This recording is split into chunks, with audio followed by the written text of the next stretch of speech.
Scratchboard art is done on a sheet of paper or a board covered in a thin layer of ink. There are large sheets of scratchboard, but you might have also seen it done on small bookmark-sized pieces as well. To make art on a scratchboard, the artist uses sharp utensils to scrape away the ink on the top layer, revealing a color underneath. Most of the time this color is white, but they also make rainbow-colored sheets as well.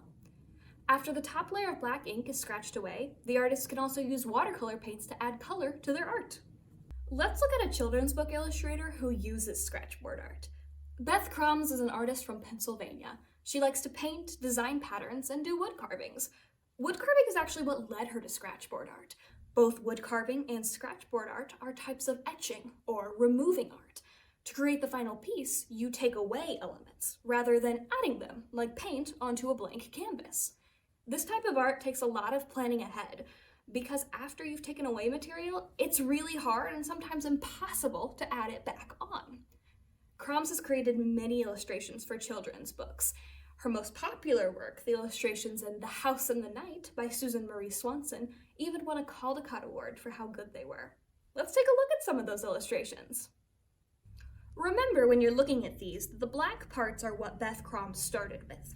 The white parts are the parts she etched away to make a picture with, and the yellow are white parts she painted afterwards. One of the coolest features of scratchboard art is how the artist makes texture, or how they make things look smooth, rough, fuzzy, etc. Artists use methods called hatching, cross-hatching, and stippling to make these textures look real. Check out the animals in The House and the Night. The cat and dog both have small lines going down their back that look like fur. The cat's lines look very sleek because they are not touching, and the dog's lines, or fur, look a little fluffier because the lines overlap. In the creation part of this video, I'll teach you more about how to make your lines look like different textures. Let's look at a few more of Beth Crumbs' illustrations. I really like this one because you can see the original black background she was working with. To make a solid night sky, she just left it alone and let the sun and planets stand out for themselves. Now this background has a little bit more going on. Crumbs added different types of grasses, fields, houses, trees, and hills. You can see all of these from a distance, but let's zoom in so you can see the differences up close. For her grass, Crumbs used short lines stacked around each other. For this rougher looking grass over here, she used cross-hatching, or lots of little lines going in different directions. Look at this little field. I love it. Crumbs used neat little rows of lines to make the rows of crops, and even added little other V marks that made it look like the field was growing. Since a lot of scratchboard art involves creating textures, let's learn how to do that. Artists use techniques called hatching, cross-hatching, and stippling to create different textures and shading in their art. These are pretty simple, and when you combine them, you can create really detailed and really realistic art. If you want a few more examples for textures, check out your texture guide. This isn't a list of all the textures, obviously, but it's a good place to get started and get you thinking creatively. Hatching is just lots of parallel lines. They can go in any direction, and they can be as far apart or as close as you'd like. Usually the closer they are, the darker an area looks, so they're great for shading. Cross-hatching is very similar to hatching, but the lines you're using are crossing each other. This is another great way to make shading.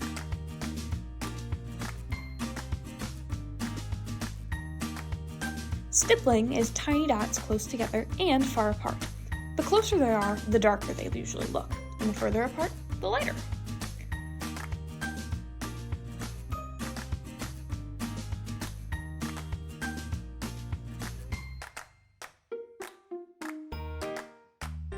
The best way to hold your scratching tool is like a pencil. Then make the curved blade like a shovel with the bowl side down. Then push away from you to remove ink. If you use just the tip, you'll make thin lines, and if you use more of the side, they'll be thicker.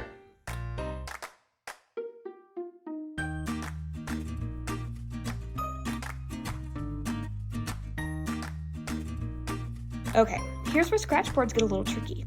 Notice how when we tried out hatching, cross-hatching, and stippling with a pencil on paper, it made it look like the light was hitting the piece of the shape that we didn't draw on?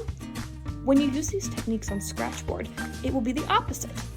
So the same shapes drawn on scratchboard make the shading on the opposite side. The more you scratch, the lighter your image becomes. And if you're working on a piece where you want lots of shadows and highlights from the sun or another light source, you'll want to pay attention to this. If you want to just enjoy your Scratchboard and make different patterns and designs, don't worry about it. Scratchboards take a little bit more planning ahead because you're removing ink and you can't easily replace it. One of the ways you can make art with a Scratchboard is to plan it out ahead of time. I chose to do a little mountain scene. I didn't put all the details in my practice sheet, but I made an idea, so I had a plan for my final piece.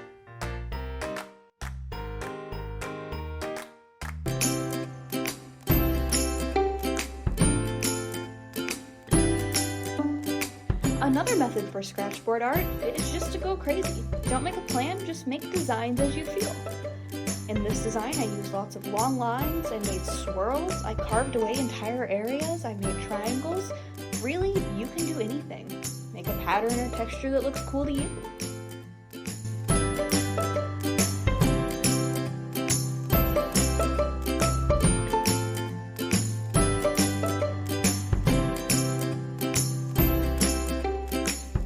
The bookmark in your kit is for fun too. The background on this sheet is a rainbow, like we mentioned earlier in the video. Have fun designing your bookmark and then use it in the next great book that you read.